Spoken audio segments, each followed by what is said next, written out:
Welcome. So we'll talk about a little bit about what is optimizing the breathing.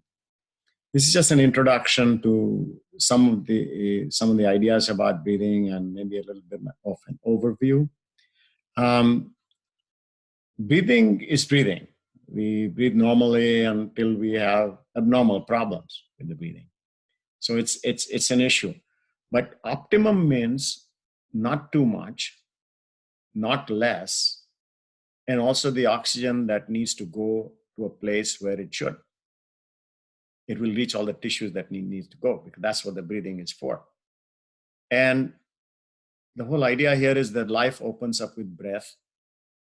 And if you imagine the child being born, before it is born, it receives all the oxygen from the mother's womb, where a little cord is connected deep into the belly, and receives the blood, which is not much of oxygen there because there's no lungs. Child is not breathing inside the womb. The first time it's born, it's immediately first big breath, gets slapped or something, and then takes a big breath. And that big breath that's how the oxygen starts circulating. So the breathing, therefore, after that, you have to think about all the aspects: amount of air, amount of oxygen, quality of air. Is efficient? Is it, how much are you breathing properly so that there's no extra effort? Extra effort with less amount of oxygen, that's not good. And proficiency, its usefulness. And also the idea being it is also used to support other things. For example, there is healing required, the wound, then oxygen, good amount of oxygen is also heals the tissues. So breathing is actually, it's a free thing. And anybody and everybody can really practice this to get it better. Whatever stage you are, it doesn't really matter what age you are. Breathing the correct way, the proper way, and also, amount and all this stuff that we're talking about is extremely beneficial and it's extremely useful. So then now there are, breathing practices have like 4 approaches different. One is the physical part, just the physical breathing, the mechanics of the breathing. Then the emotional part of the breathing. And then the physiological part. Emotions affect breathing. For example, when you're anxious, breathing can be really faster and all that. And the other way around, when you're resting and you're calm, the breathing is calm. And so emotions and breathing has a lot more of overplay. And then the physiological, there's the energy. Where's the energy coming from? How the energy is generated, how the oxygen carries the energy around into the tissues and all, and the biochemistry of it. It's biochemistry. What exactly happened? Carbon dioxide and all that. And what was the role of the diaphragm? And how fast you're breathing. And the energy part is also studied by the spiritual aspects. Spiritual aspects are very fascinating here. And people have been studying spirituality for millenniums, in fact, generations. And the monks and also the people who have been practicing this spirituality have been talking about how to breathe, how to hold the breath, how to reduce the rate of breathing, and how beneficial all that is. The yogic techniques and Tai Chi and Qigong techniques are all very, very useful. And the Hebrews, they call it Ruha. Greeks call it Pneuma. Japanese call it Ki. Chinese call it Chi. And our own philosophy in Vedantic, they call it Prana. Now, the interesting thing about whole concept here is that when we adjust these things, we adjust the breathing at multiple levels.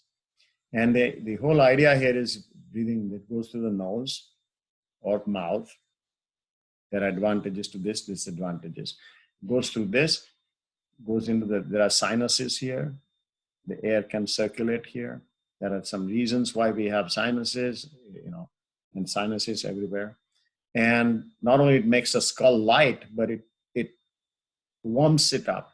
It has chance to trap the bacteria and also has ability to generate what is known as nitric oxide.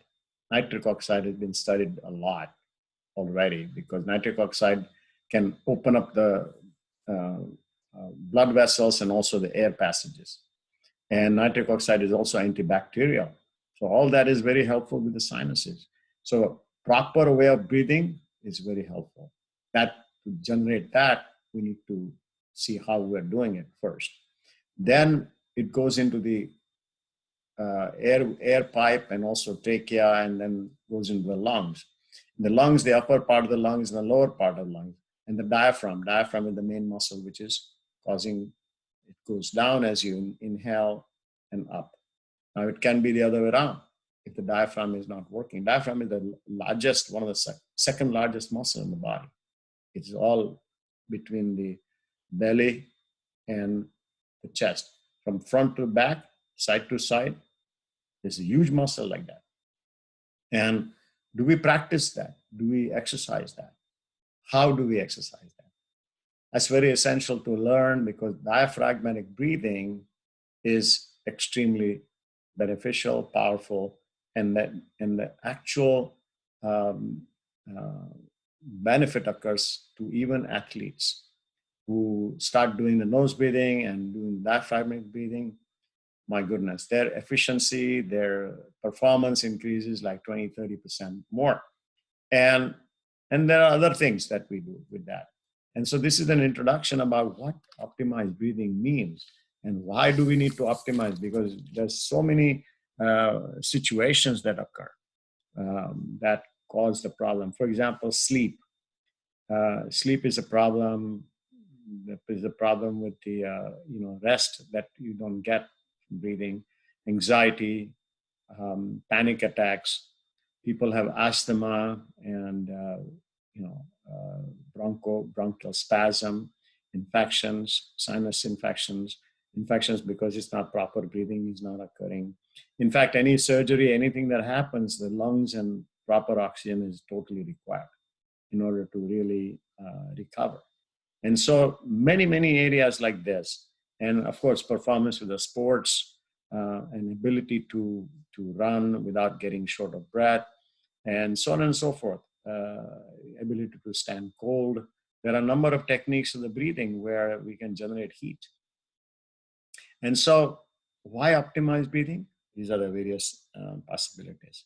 And so just connect with us through SFI, Self-Fulfillment Institute.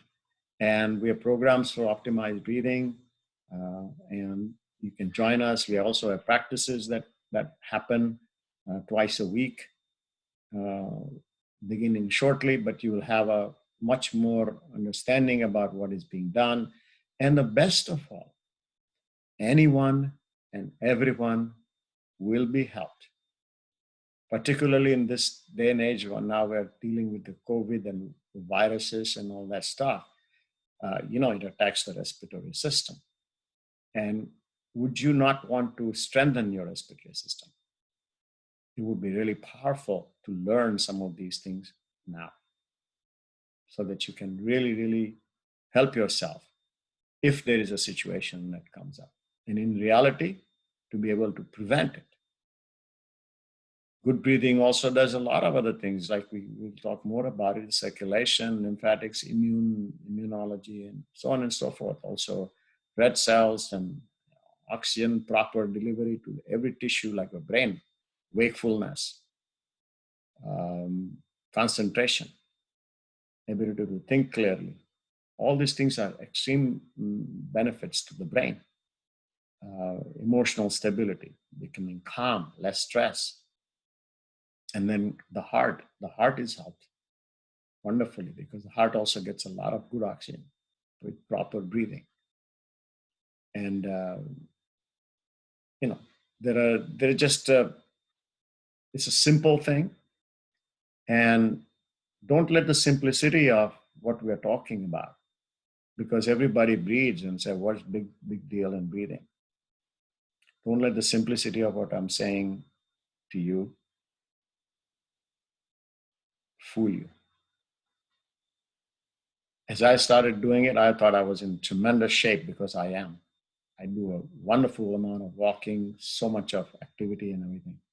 And then I realized that I can always do more. I can get better, just like we talk about cardiovascular fitness. Heart fitness, everybody knows. Muscle fitness, everybody knows. How much weight can you lift? How much can you run? Marathons and all that stuff, sprint, swim. Everybody is aware of that. Why not become breathing fit, breath fitness, lung fitness? Think about that. Welcome. Welcome to the program for Optimize Your Breathing.